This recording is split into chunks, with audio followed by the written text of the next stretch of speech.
Welcome back to the video. It's your boy Roddy. Today we're going to be replacing the headlight, the right side for my Lexus is250. It's my first time replacing this headlight. I haven't found any much videos on it, and the fact that mine is actually out, unless you're gonna replace it, and I wanted to make a video, so why not? So I hope you enjoyed this video, and let's get into it.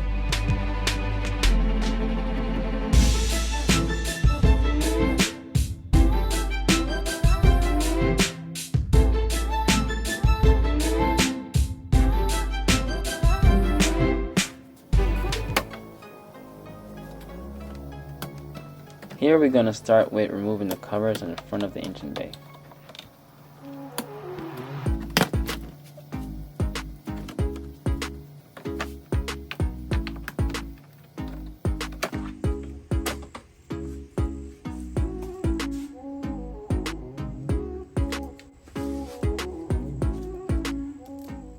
Here you notice I went to remove the map sensor, and when I went to unclip the plug, it actually broke.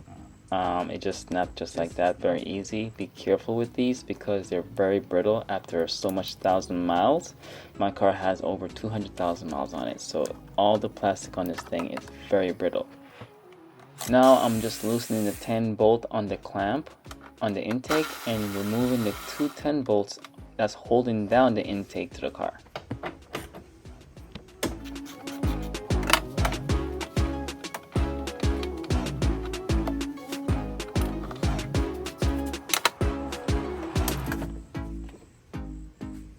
Like I said, it's my first time doing this, so I didn't realize that there was a 10 bolt that's just hanging out on the other side, so I just removed that.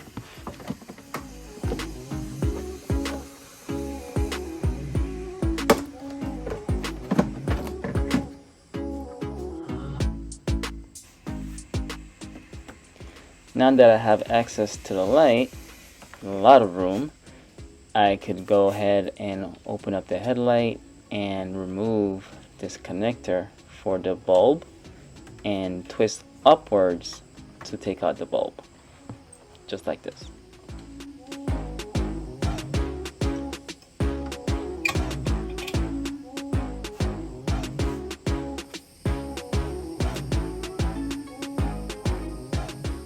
This car, you're going to need a H11.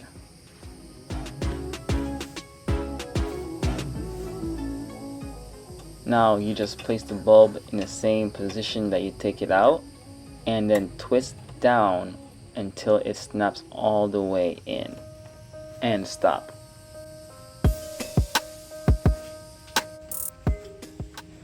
Now drop the connector below the bulb inside the housing and then plug it in.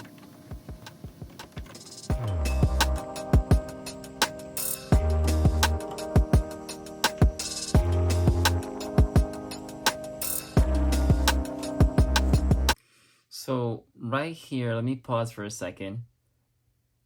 I now realize why the check engine light came on, which I'll explain later on in the video, is because when I went to check the light, to test the lights, make sure the lights are working, if you noticed, the airbox is not in with the map sensor.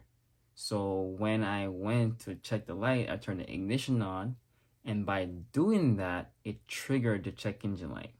So for you not to trigger the check engine light, if you were to remove the airbox, make sure that you plug back in the map sensor or install back the airbox and just plug the sensor in. That's all you have to do, so that this way you avoid the check engine light.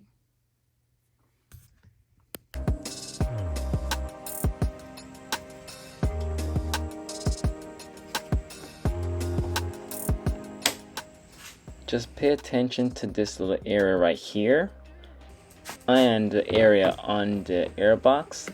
These two slots goes into each other. So make sure those two slots, that slot goes into the slot on the car.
This is how brittle this thing is.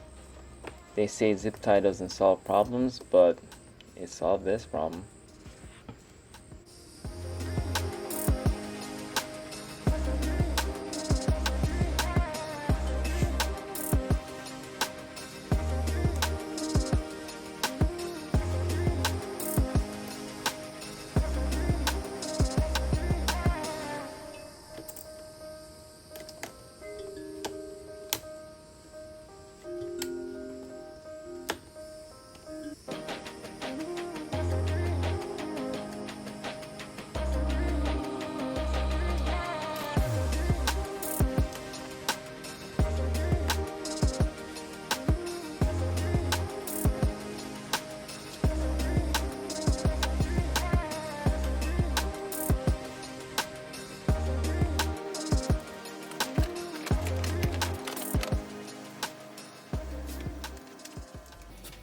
Okay, I hope this video helped.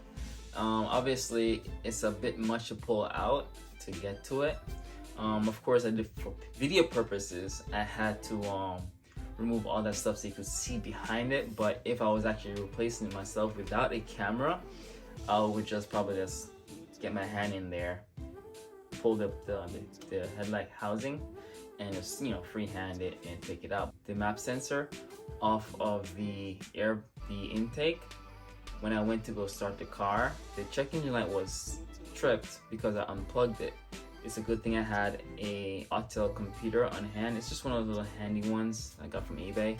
The crazy part of it, the check engine light was on, but there was no codes in the system. But because I knew I unplugged that sensor, the map sensor, that would be the reason why the check engine light was on. I cleared it anyways. Also, the traction light was on, which is kind of weird. But just clear the code and you should be fine with that. If you're gonna go in the extent of removing everything like I did. So yeah, I hope this video helped, and see you in the next one. Peace.